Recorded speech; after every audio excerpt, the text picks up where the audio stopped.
লোকজন প্রবেশ করছে। আপনারা জানেন 5ই আগস্ট ছাত্র বাংলাদেশকে আমরা নতুন করে সাজাতে চাই। সংগ্রামী বন্ধুরা, ছাত্ররা এমনি রক্ত দেয় নয়, যে সময় নির্যাতন হয়েছিল সেই হবে।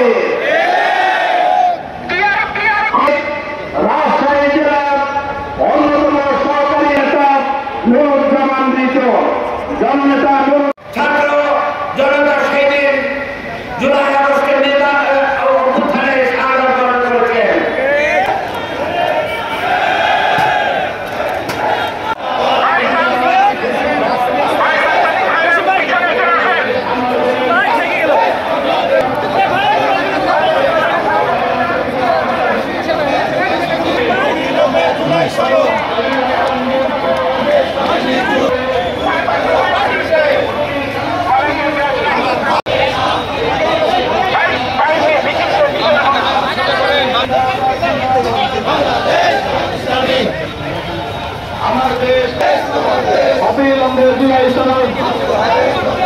বাস্তবায়ন করতে হবে ঠিকানা ন্যায় ইনসাফের মার্কা, মুসলমানের মার্কা।